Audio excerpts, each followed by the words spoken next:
Ladies and gentlemen, here we are. It's game number 3 and it's finals time in the XLNC testing grounds, week number 1. That's the most exciting thing. This is only week 1 and here we are at the finals. The team that wins this wins their immediate way into the end of the month tournament. I'm so excited to see who it is. It's God Squad taking on Rising Dawn Obsidian, a new team to XLNC tonight. I am Jake Kelton, joined by Frico. Frico, how are you feeling? We've gotten to cast both teams, and here we go. This is going to be a very interesting game. Rising Dawn looks like their run is continued, winning their second match. A little bit of an upset special in game 1, perhaps, but with the performance they put on, it does not surprise me that they're here in the finals. A very mechanically sound team, and as we saw in the last game, God Squad just about start to finish winning the game straight away. But one thing that I want to point out, no Aphelios in the pick or bans in this game, so we're leaving the completely fair and balanced Season 10 champions on the sideline. Except for Ord! Ord is in here! Rising Dawn got them. So, so we're leaving one of the very fair and balanced Season 10 Riot specialties, or should we say Rito specialties. So we get ourselves the big beefy boys in the top lane, Set and Ornn, going ham. We've seen it a dozen times before, and we'll probably see it a dozen more times until one of them is nerfed into the oblivion. But here it is, Ornn and Set being picked up. But to me, what stands out is, you guys were watching Pro Draft, we'll see here in a little bit, the Sejuani pickup from God Squad paired with Braum is nice, and then they have a Garen for their mid lane? That was a mistake. Oh, I missed that. I'm sorry. I was multitasking. In the chat, in the lobby of the client, they were saying it was a Zoe. So it should be Zoe locked in for the mid lane. Okay. That's God fine. Squad. It was the last pick anyway, so it didn't matter all that much. I did see it, so I can say that this is legitimately correct, and the pro draft that was shown on the screen was a mistaken pick, but they did say in the client lobby that it was supposed to be Zoe. That's cool. Well, they've got the Zoe. I wanted to bring up, but better late than never, I guess. That's totally fine. Technically, I should have been paying attention. I was multitasking. Finding out in the chat logs that it was actually Wolfie X. He is allowed to play if anyone was having any questions in regards to that. There was just some confusion when it came to their sign up post 7 o'clock. They tried to make some changes and then didn't revert those changes. Regardless, we've got ourselves into the last couple picks coming through. That Nautilus Varus in the bot lane. We've seen it in LCS. It's so good at locking people down, and especially when you have that high mobility champion of the Kalista. If you get one CC chain on her, she should die. Beastlance should fall, should not survive, but it's the getting that initial crowd control, whether it be a dredge line, whether it be a Varus corrupting chains, something needs to land on Kalista, otherwise she'll just hop around a fight, continuing to throw those spears into everyone. Well, I'm kind of surprised Topia isn't back on that Thresh, but I guess settling for Braum, we'll see how that works out. Between Thresh and Braum, I'm not a fan of Braum, but hey, I like the engaged champions, especially as the supports right now. Nautilus gives you the tank. Down in the bot lane with an engage, Braum only really has his ult to engage with, if I'm not mistaken. Feel free to correct me, as you are the support player between the two of us. Braum, he can engage with his ult, but sometimes you'll see, and it's actually what happened, I believe, in game number 2 for the side of God Squad, was that the Braum was using that stand behind me to jump to minions, leap forward, throw an auto attack down on the enemy ADC, and then try to get a Q to follow up. So we'll see if Utopia can pull something like that off. He decided not to go his Thresh route, which he played so well in game number 2, and instead is playing this more defensive and protective Peel Braum. We'll see how that that comes out, but I think mostly it's the pairing of the CC chains with the Sejuani as well as the Zoe Sleepy Time Trouble Bubble. There's just so much crowd control from the side of God Squad. Before we get too much further, let's go ahead and run through all the players and their champions. The side of Rising Dawn Obsidian, they are here. They're in the finals. They've won 2-0 so far. Will they make it a 3-0, the miracle run? Danny Phantom playing the Ornn in the top lane. Avocados suck with the Lee Sin in the jungle. Beamy on the Lux in the mid lane. We find love with the Varus 80 carry. And Wolfie X, he is on the roster with the Nautilus support. All right, and we have God Squad on the red side, switching sides for the finals here. We've got on the set in the top lane, Golden God XX on Sejuani in the jungle, Talia Q piloting the Zoe in the mid lane, and Beastlance and Slashtopia going to be in the bot lane on Callista and Braum respectively. So here we are in the finals. These are the two teams lined up, and while there's so much crowd control coming out from God Squad, my one concern is that their damage isn't really super sustainable. You look at Zoe, who's burst through the Paddle Star, Callista, whose real damage is her rend after she gets a bunch of spears in, and then Sejuani's a tank, Braum's a tank, Set's an off tank who can beat people up, but it kind of depends on whether or not he is scaled into the game, has some damage items, etc. Versus Rising Dawn Obsidian, you've got Lee Sin, Varus, Lux, all incredibly deadly champions that bring crowd control to a fight post 6, and it's not all burst. While Lux certainly does have some burst, the sustained damage from Varus and Lee Sin can make up for that. And so I feel like Rising Dawn Obsidian might have overall comped better despite the crowd control God Squad brings. Well, we already saw Wolfie X on the Nautilus and Beamy on the Lux in the first game. They're known quantities to us. What I think I see on God Squad's side is a Deathball protect the carry kind of comp, where you've got a Braum, Sejuani, and Set just going, all right, we need this Callista free firing with a Blade of the Ruin King, probably Ruon's Hurricane as the first two items coming out for the Callista to hit as many champions as possible, so when she presses that rend, it should do a heck of a lot of work in those team fights to multiple members of Rising, I believe it's Rising Dawn Obsidian? Yes, it is indeed. Very cool name by them. But yeah, so that rend is going to be key, but needs time to build up those stacks of the Q and then be able to pull that rend, tear it through the enemy team, and get those kills and that damage down. So we'll see if they're given that time. The beefy front line of the Braum and the Sejuani, they pair super well. They bring tons of CC to the table. So I like the two of them, and they just need to make sure that the Callista is within range to be able to get all of those auto attacks down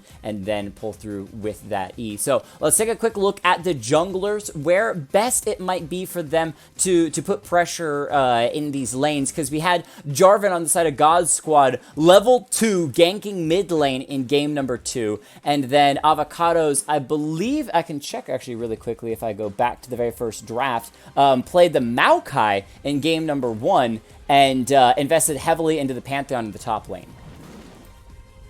Yeah, Avocados suck definitely camped on the enemy Aatrox early on, got his Pantheon piloted by Danny Phantom ahead early, and it just seemed like the top lane was, it was camping season, and that was where Avocados suck had pitched his tent.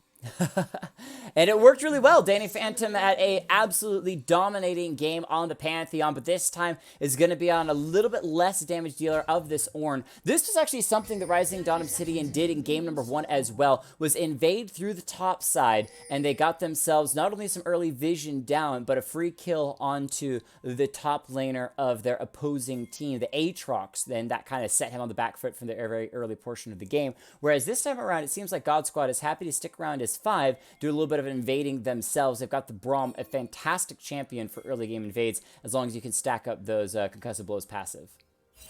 Well, no Aatrox AFK in the bushes this time around. Is God Squad invading into the red side? Actually, both teams invading into the red side. But this game should be a much slower, more controlled game. Sejuani is going to definitely not be level 2 ganking anyone, I don't think. We could see the attempt, but Sejuani at that point is going to offer really almost nothing.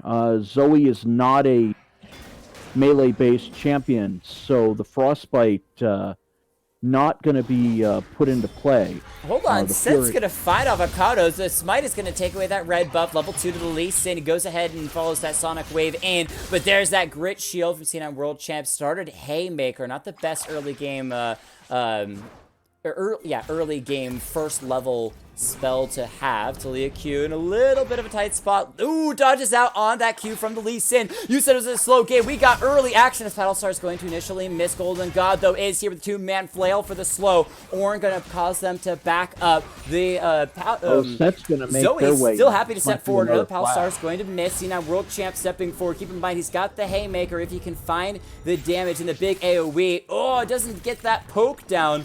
Seems like everyone's just playing in the jungle instead of their lanes. Oh! Lee Sin just dodges as a Battlestar by ward jumping. Level 2 gets himself out. But Sejuani and Zoe are starting up this blue buff. Can they actually secure it, or is it all just a bait to get Lee Sin to come back?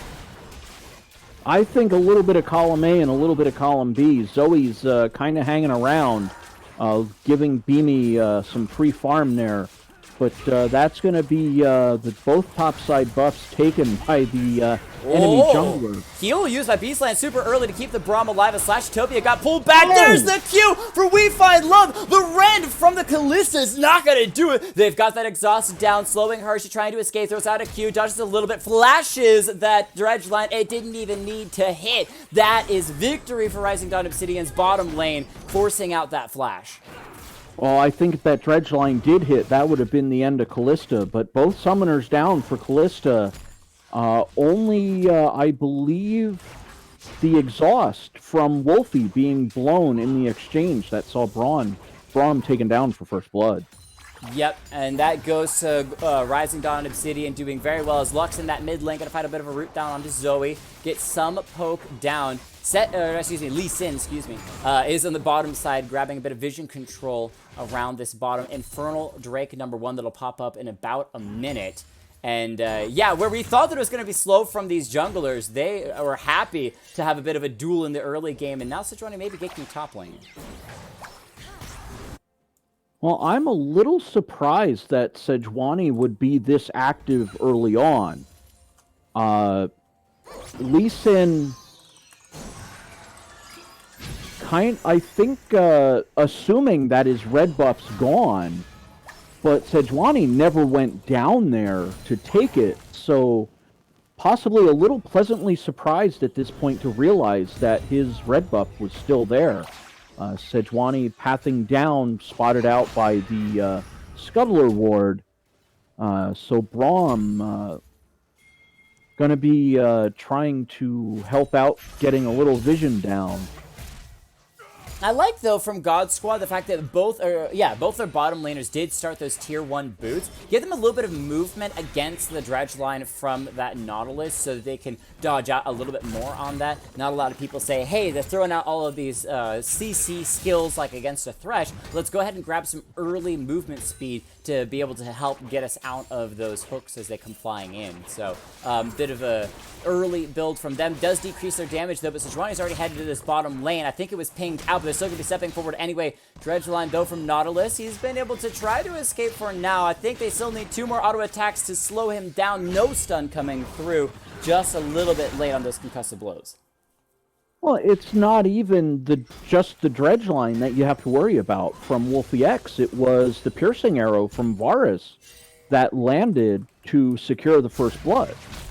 So, you know, you've got 2 skill shots on the side of Rising Dawn Obsidian's bot lane.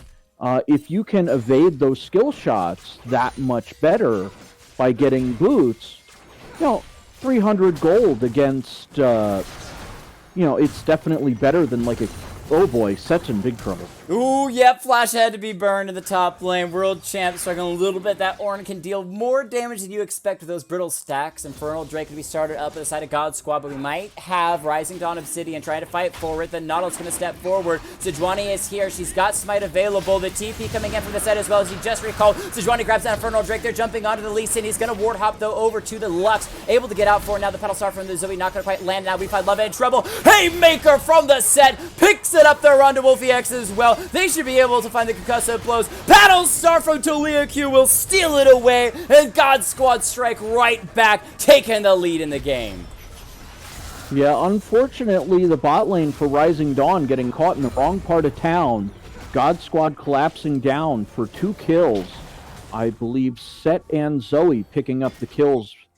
So, not exactly helping the bot lane directly, but helping the other lanes. Set might be able to take that small advantage he's been given and make something out of it, trying to fight back against this Ornn, who is significantly up in CS. Yeah, that's the nice thing about Danny Phantom's Ornn is that while he is up ahead in CS, he is going to recall, but he doesn't have to recall because he can just build his items as needed. And while Set did find that kill, it really only evens up that total gold in this top lane. He decided to go aggressive, though, building the Sheen, which I like because they already have the tanks, the Sejuani, and the Braum. So God Squad setting themselves up for further team fights down the road. Because keep in mind as well, both these teams that we watched tonight had 100% control over neutral objectives. God Squad strike first getting the Infernal Drake. Will they go for the Herald as well? And it's up in 5 seconds. I guess they had control, but God Squad did have the Baron stolen from them. Ah, that is true. Kane did go in and steal that, so you are correct. They didn't keep full control, but they're going to fight in the bottom lane again, but here comes TP from the Ornn, knowing Set doesn't have it, so they're going to try to even up these teams. 3-4-3, there's called the Forge God, goes through. Oh, it's stopped by the Braum's Unbreakable! Kalista goes down through the brutal stacks of the Ornn, so he does claim one / Utopia, trying to avoid this Varus, making sure that he doesn't get that much damage down. So it's a 1-for-1 in the meantime, though. Lee Sin trying to defend the top lane. He's immediately showstoppered by the Set, gets the Haymaker through as well, finishing the kill. World Champ proving that he is the world star in the top lane. Yeah, he's definitely the better martial artist between the two. Lee Sin's little kung fu fighting nonsense, Set having none of it as he suplexes, I believe. Yeah, the showstopper. Hell, let's call it an RKO out of nowhere. Why not?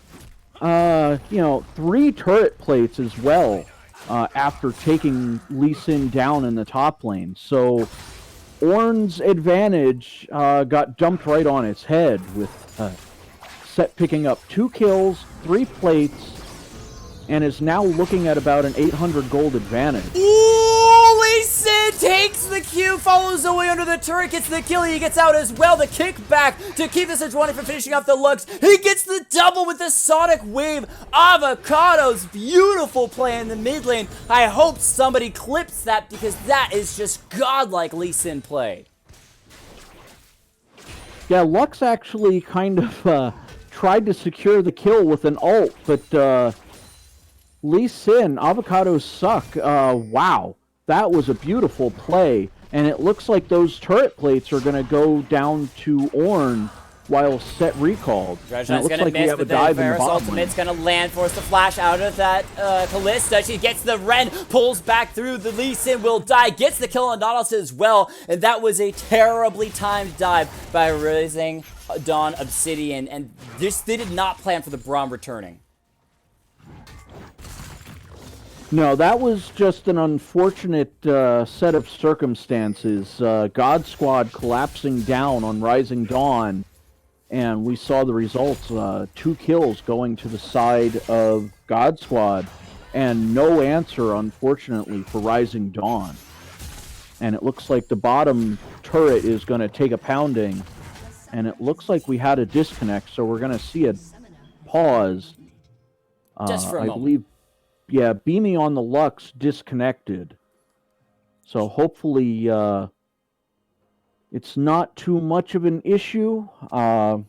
Yeah, they said they're dropping the R's. They even said that she reconnected, so we should be back here into just a moment. But you're exactly right, though. The God Squad, not only did they find that advantage in the bottom lane of hitting the turret, they're also grabbing the Rift Herald, so Golden God sitting on that Rift Herald at the moment, and they're putting pressure on the top lane and mid lane, shoving those waves in. So Rising Dawn has really no area on the map that they can say they control. Well, the interesting thing is that they may push back, and with the recall coming in on the bottom lane, they may not make it in time to have any answer for Lee Sin, Nautilus, and Varus to collapse on this Drake and claim the Cloud Drake for their own. But I'm actually a little surprised here that they weren't on it. It looks like Zoe, Sejuani, Braum, and Callista are going to turn this into a little impromptu 4v3. Lux trying to poke away on the outside of things, but I think we're going to have to ring the bell, ding ding. We're going to have a little bit of brawl action in the top lane and near the Dragon Pit soon enough. Yeah, top laners are going at it. Both TPs are down, so it's still kind of that island up there. I doubt either one is going to decide to run all the way across the map with the other one tailing them to try to get to that Drake. Rift Herald's actually going to be dropped in the very bottom lane, but Ornn's still going to get some damage down on the C9 World Champ. He hits back with a Haymaker, and now we're swapping to the bottom screen as the Rift Herald going to charge on in. They're trying to build pressure down here so they can go for the Drake, but the Braum, even with the Glacial Ultimate, he's going to get knocked around, kicked back by the Lee Sin. The Varus Ultimate, locking everyone from the side of God Squad down. They cannot escape. Drake's line brings Braum right back to the depths as well. It's 3 kills for Rising Dawn. You may have gotten some damage onto the turret, but it will live. They can go for the Drake if they want to. There is a Zoe Talia sitting there trying to snipe someone down, but I don't think she can stop them. That was unfair. Lee Sin made an absolutely beautiful play, kicking, I believe it was the Braum, into the turret range. And then it was just cleanup duty for We Find Love and Wolfie X in the bot lane. 3 kills going over to the side of Rising Dawn Obsidian, as well as our second Drake, which was a Cloud Drake. So 10% cooldown reduction on those ults. Especially on Lux, who we saw in game number 1, was just chunking those out again and again. Finds a nice stun there, a root onto the Zoe. She's on the run, though. Early cleanse, trying to avoid being CC'd as Lee Sin's chasing forward. But now Orange in trouble in the bot lane. Top lane, there it is. Haymaker from Set to pick up the kill as a nice gank from Golden God out from the brushes. Finds another kill to God Squad. But these two teams continue to just go tit for tat, back and forth, beating each other up, trying to find these small leads. I think, though, God Squad should be able to claim first turret in the top lane. Oh, Set, you gotta wait for the minions, and it looks like Lee Sin up there to at least defend for the time being, but Callista moving in on the bot lane. I think just a few auto attacks should be able to take it down.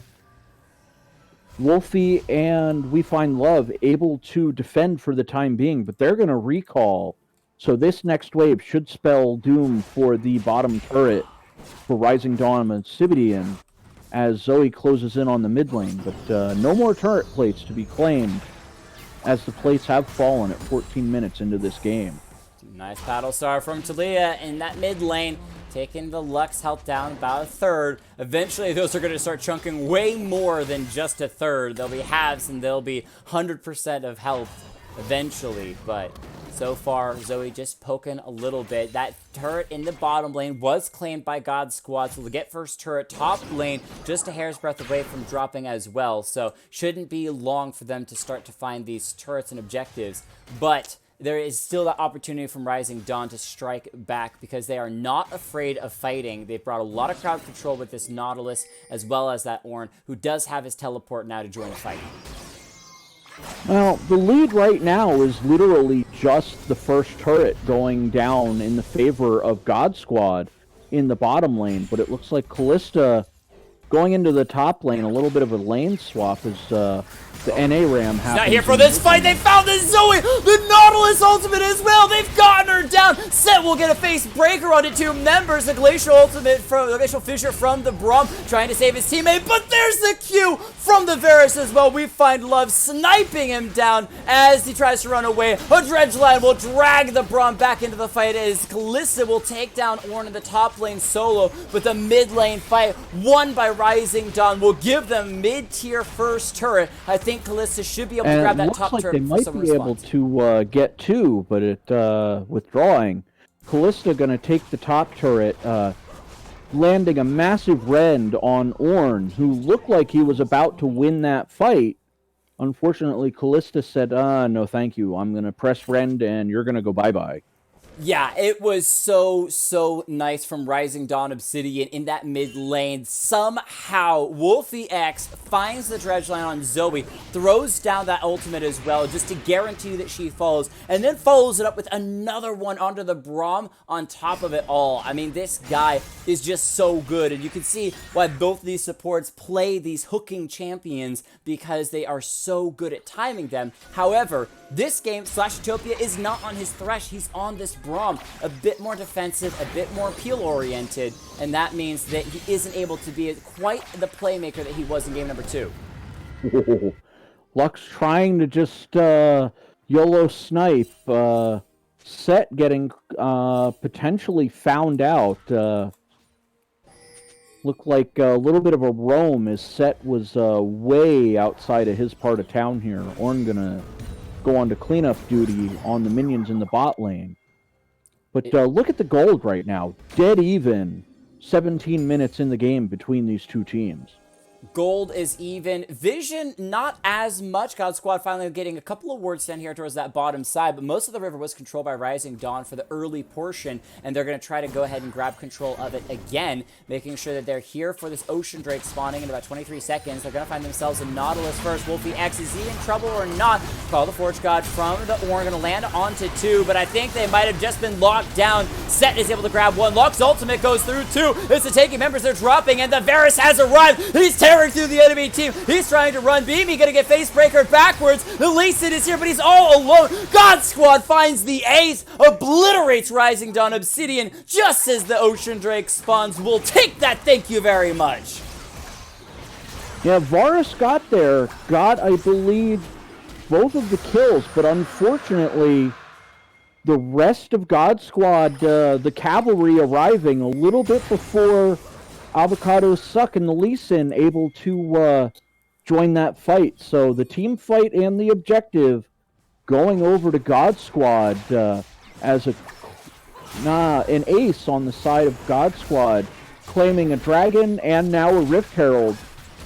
And the two key members that were hit by that Lux ultimate that dealt a ton of damage, keep in mind, but it was the tanky members of Golden God and Slashitopia doing their duty, that is absorbing the summoner spells, absorbing the damage, so the rest of the team can actually kill everyone else. And Beast Lance was untouched on this Kalista, whereas you compare it to We Find Love's Varus, he steps forward, he gets a couple of kills, but he's in the middle of the fight. He's a fairly short-range guy trying to maximize the use of that ultimate, and in the end, he went down. And with the carries going down from the side of Rising Dawn, God Squad's Kalista could just beat everyone else up. Yeah, I think it goes to, the whole protect the carry. Zoe's obviously there for the supplemental, paddle stars from a screen and a half away, but also the Sleepy Trouble Bubble, which can disrupt any kind of a team fight. Just throw the bubble in and see who it sleeps. But if you happen to catch the Varus, that's almost all their damage. So this is basically a chess match between We Find Love and Beast Lance to see how they can position themselves in the team fights to maximize their damage output on the remainder of the enemy team. Exactly. So we'll keep our eyes on the positioning of these two AD carries because they've set themselves up for success. 5, 2, and 6 on the Varus, 8, 2, and 3 on the Kalista. They've been able to complete 2.5 items each. Actually, the Varus is a little bit behind. Only one major item, that Blade of the Ruined King there. Throws out that ultimate, immediately cleansed by the Zoe. She's on the run, and the Lee Sin misses the Sonic Wave. He's going to flash forward anyway, throw down that kick, but Talia might be able to just walk away. Does she have flash? She does, so she burns the flash over the wall, but Nautilus is here. Dragonfly will lock her down, and this side of Rising Dawn finds themselves another kill. They're stepping forward, but Braum, you're gonna stand behind me, jump to Kalista, and get out. That was a bold play by the Lee Sin, but using the Dragon's Rage, kicking Talia into a unfavorable position where even after using the flash, Braum and Lux able to clean up and take down Zoe. So the pick there on a Zoe trying to get a little too far in and get vision down. Yeah, she was pushing the top wave out, kind of being in that side lane, but unlike something like a LeBlanc, who's incredibly slippery, or a Kayle that could eventually 1v1, Zoe's side lane is not the strongest. It's a little bit slow on the wave clear, and just overall doesn't have many good escapes, besides Sleepy Trouble and run away and hope that you're able to escape. But Lee Sin forcing her to burn the flash, and then still getting caught up and going down. Sleepy Trouble, Bubble gonna find themselves that Varus. We find Love is still alive, the TP coming in as well. We'll see if the Varus can make the great escape. He's got to run away as Sejuani stepping forward. The ultimate has already been used. Beaming on the Lux in the mid lane. Gonna have to back away. Let this first tier turret die. Trying to clear the wave with that ultimate. Final Spark doesn't clear too many minions, though. They've spawned the Rift Herald as well after that first tier turret went down, so they're going to get full charge onto the second tier turret as well. Avocado's just off to the side. We'll see if Lee Sin can find a back door, an opportunity to get in, but Mimi may already be dead. She's exhausted, but she's not dead just yet. Call the Forge God from the Ornn, but as the backline over, and he misses the knock-it as well. Danny Phantom with a terrible play off the other side. Golden Goddess around the corner, sees the Lee Sin, trying to see him up, but Ornn is stuck in the middle. He's got a bunch of spears. He's going to get rented. He's going to go down. Talia Q gets away with the cleanse as well. Lee Sin hopping, but he's only going to find out Braum, who's going to get CC'd and dropped as well. It's a double for Slashitopia. And God Squad decimate Rising Dawn a second time in the mid lane. How did they do that stuck between two turrets? This should be Baron at this point. All 5 members alive. I believe Varus the only one to survive because he got chunked out so early in that fight. He had to recall, getting caught out by a Sleepy Trouble Bubble and a Paddle Star. C9 taking 2 turrets in the mid lane and a Baron off of that team fight. So unlike Rising Dawn Obsidian, where we saw the death by 1,000 cuts in game 1, this is a much sharper blade by God Squad, cutting a lot deeper with every time they win a skirmish, a team fight, taking a lot more than just one single objective. And it looks like we're gonna, oh, ding ding, ring the bell, here we go, we're for a dragon fight. Round 4, let's go. But the last 2 rounds has been pretty one-sided by God Squad winning. We'll see if they can do it again. They don't have Zoe at the moment, so it's going to be a 4v5 as they find themselves at Varus, forcing him to flash away. We find Love backing up immediately, but Set's going for the Lux. They're trying to section away the carries. Lee Sin will take down Kalista, but so is the Lux already gone. Lee Sin will fall as he went a little bit too deep, but this Set is chasing in, looking for We Find Love. He's able to take him down. Danny Phantom, the Ornn, only one left alive, and he will fall as it's a second ace for God Squad. A triple for C9 World Champ, the Ocean Drake as well, and every time Rising Dawn think they've got the fight, it gets turned and they lose. They break their contain on the enemy team, and God Squad is there, and they are good enough to punish every time the Varus comes into range. Nautilus gets out of the way, Lux's binding is down. Next thing you know, they're right on top of Varus and just playing whack-a-mole. Once Varus falls, that's almost the entirety of the damage taken away from Rising Dawn Obsidian, as it looks like they finally caught Set. Nope, he's out of there. Yep, he's got to stand behind me, jumps to Zoe, gets out, but you're exactly right. Both teams are doing, actually, generally speaking, a poor job of keeping the carries alive. That last fight where God Squad did win, Beast Lance dropped, and then Golden God basically sacrificed themselves trying to CC the Varus long enough for C9 World Champ to show up on the set and actually finish the Varus off. But there's been pretty much no peel for the ADCs, not much peel for the mid laners. The only bonus for Talia Q on the Zoe is that she's got a bit of self-peel, both of the cleanse, which I think was a fantastic pickup for this game. Very wise and has saved her life a dozen times, but the ultimate as well is kind of like a get out of jail free for a couple of seconds, which causes the enemy team to refocus their targets. All right, well, it looks like the Baron push is coming into the top lane, and Set just kind of trying to corral in the bottom lane. Rising Dawn kind of all over the place on the map here. Not sure exactly what they're doing, but it looks like they're trying to send Lee Sin and Ornn. No, Lee Sin recalling. Ornn just going to try to match Set in the bottom lane, but an outer top turret falls. God Squad claiming another objective. Can they find Golden God? All right, the Varus backs away, not really being sure where the rest of God Squad's members were. Unfortunately, they didn't know that they had recalled and backed away. A lot of Rising Dawn was trying to invest some vision around the bottom side. That next Drake coming up could be Soul Drake for God Squad, so it's definitely a huge power point for them. But Rising Dawn also can't get rid of the fact that Baron is going to be up 10 seconds faster than this Ocean Drake. So their attention is going to have to be split across the map and these two different major objectives. And so I want to see God Squad. We've given them a lot of compliments so far this game. I want to see them play around the fact that they have control over both these objectives and force Rising Dawn into a lose-lose situation. Well, they can do just that by trying. If they crack the base, I believe Baron has lost its put. Oh, Set's gonna walk away. Part of town for Set. Yeah, but he does have the showstopper if he wants to just take it. Yeah, there he goes. Just take the Ornn over the wall. In the meantime, Sejuani's going to find that Nautilus. Keep in mind, there isn't really any huge carry here. The Varus and the Lux are a bit late to the party, but they've got that ultimate out. They've taken down the huge Set, and this might be the opportunity for Rising Dawn to turn around. They've got the Varus ultimate through a few people, locking them down. The Zoe's coming in from the side. She's got the paddle star, but it's not going to find anyone. Toes at the sleepy time. It's only going to land onto the Nautilus. He's going to be asleep for just a moment, but Zoe's finally showing up. She's stolen away the Blade of the Ruined King proc. Braum jumping over the wall trying to protect her, but Nautilus jumping forward. He's got the slow. The Kalista is going ham over the wall. Nobody has touched Beast Lance. We find Love in a little bit of a spot. Can he escape? He can't get the autos down to take down Braum. Lee Sin is still alive. Avocado's running around the back end of the fight, but he can't get in position to jump onto Beast Lance. This Kalista's just too mobile. They're flashing forward. Talia's looking for Beamy. The Lux is dodging out. She throws out the ultimate, but it's too late. She's already gone down. Lee Sin takes the Sonic Wave in. He will get one for his trouble. Finish off the Zoe for the TP in from the Set. C9 comes back up in time to help take down the inhibitor number 1. The objectives are a minute away from spawning, and God Squad crack the base.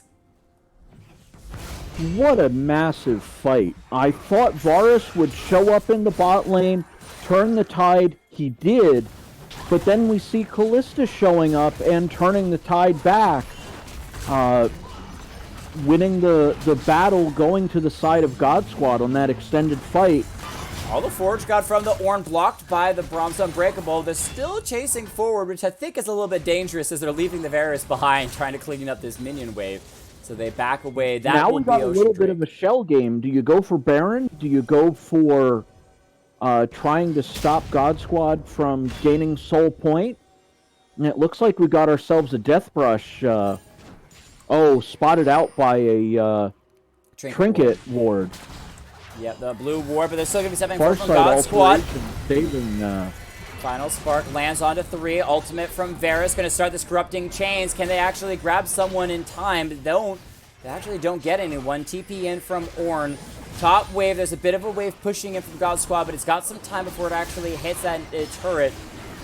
And those spears from the Lux, no, from the Kalista, excuse me, that Ren will be good. We'll be able to grab that. Showstopper going to take Ornbit out of the fight in the meantime. Talia Q off to the side. Battlestar. Oh, the damage onto We Find Love. The carries from Rising Dawn are completely sectioned away from the fight. Their front line went in, but their back line wasn't even a part of the fight. And they're on retreat to defend the base.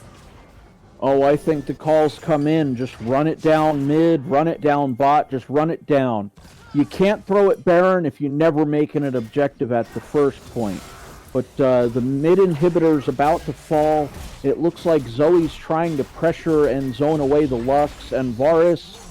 It looks like God Squad just guiding the minions in so they can start hammering away at these turrets. About 10 seconds before any kind of relief comes from Rising Dawn Obsidian to try to repel.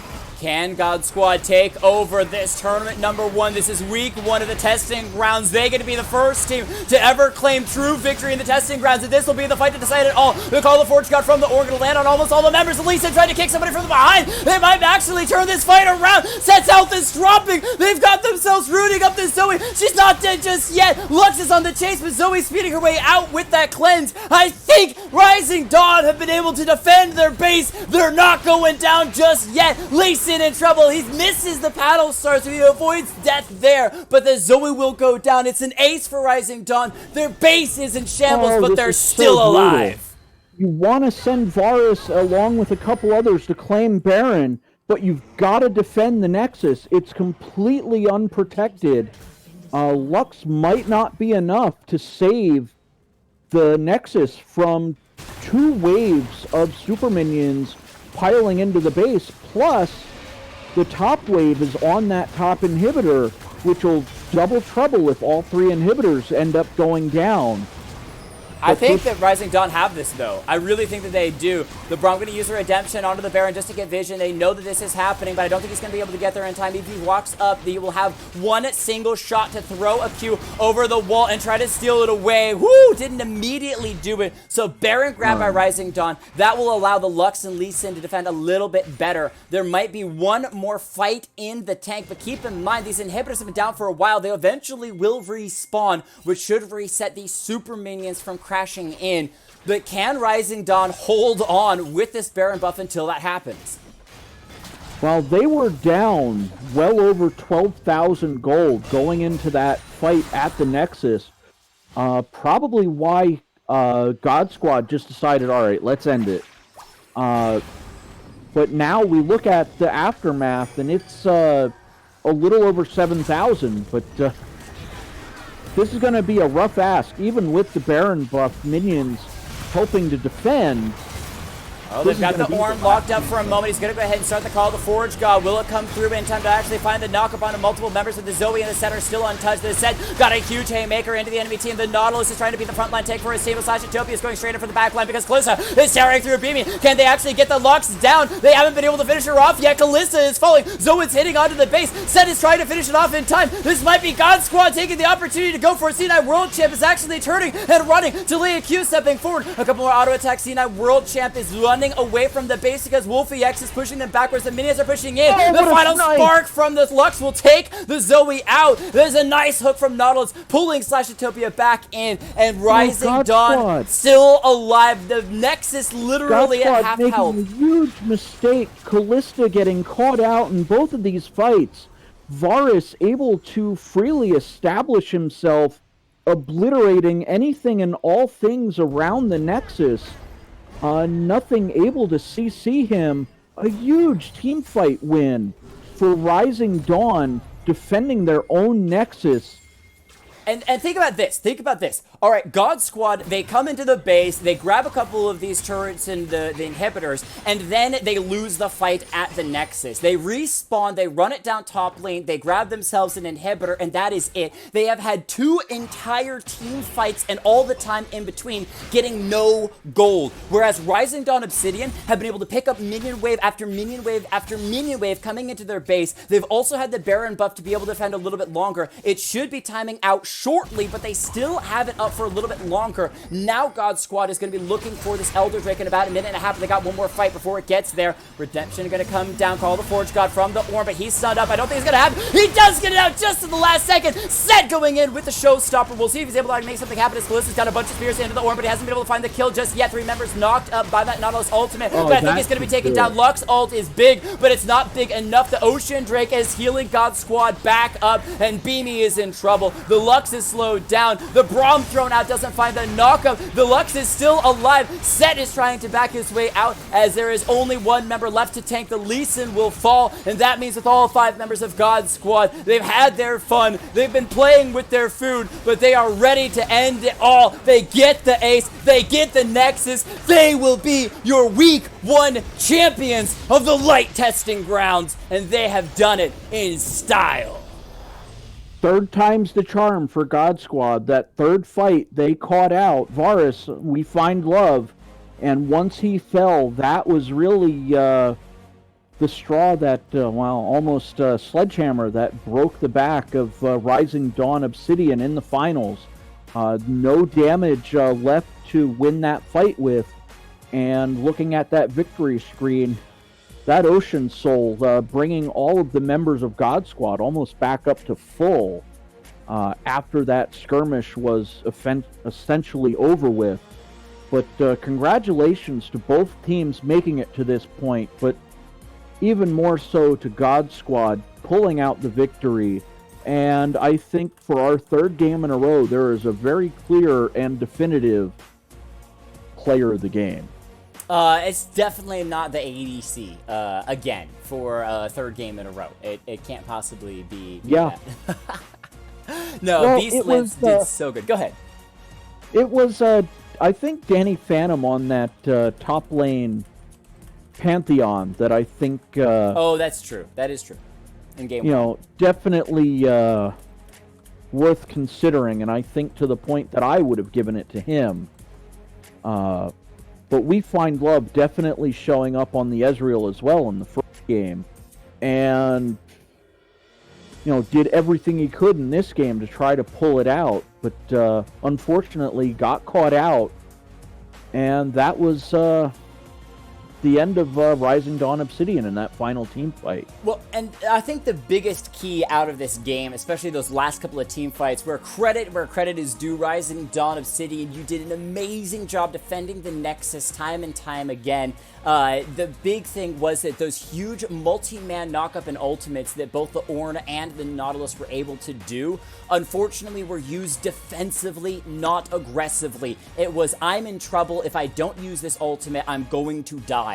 Whereas you normally want to be using it aggressively to be able to CC lock this Callista. 25 and 11, absolutely smashing this game and doing an amazing job, but always being just outside of the range of the Varus ultimate, the Nautilus ultimate, the Lux Qs, all of these abilities being thrown out and able to stay alive. The cleanse from this Zoe was absolutely huge in the early game, but that's why Beastlands then picks up a Mercurial Scimitar to be able to avoid those CC chains in the later portion of the game from Rising Dawn Obsidian. And so while they were playing very, very well and they were able to defend their Nexus several times, unfortunately, because they were constantly doing it defensively, no one killed Beastlands, which means that Callista just won each of those fights. Well, the first 2 times Rising Dawn defended their Nexus, We Find Love was able to find his distance, find his range.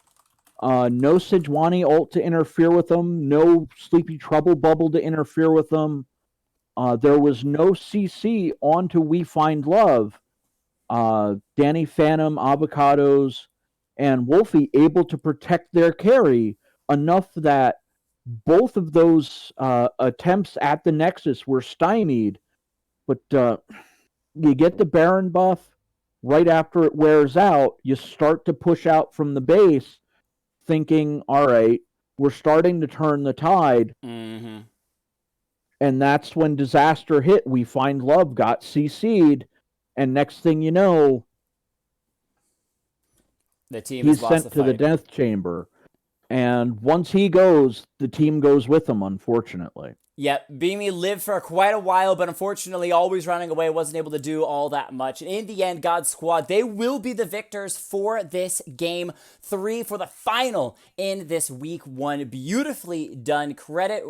Just credit to God Squad for a great night overall. We thank Rising Dawn Obsidian for coming out as well, and all the teams that came out and played. If you guys are here hanging out, we appreciate the teams coming in. I want to run through them very quickly just to make note of everyone that came out to play tonight. Rising Dawn Obsidian was in the first game with Pigs Might Fly. Unforgiven Sleepers versus Merc Riptide with the second game. NA's Last Hope versus God Squad, where they picked up their first victory. And Defiant Ascension versus Glacial Esports C, where we saw them in game number 2. So thank you all for coming out as well. That is going to be it for us tonight. This was only day 1. This is lightweight testing grounds. Tomorrow we have the midweight testing grounds. Those are plat to diamond teams. So if you're interested in tuning in to check those out, a little bit of a higher skill cap on those players, perhaps tune in tomorrow night, 8 p.m. Eastern Standard Time, when those games will begin. But for now, I think that's it for us here at XLNC. I've been Jake Kelton. Frico, it's been amazing to have you come out and cast. It's been a joy. Thank you.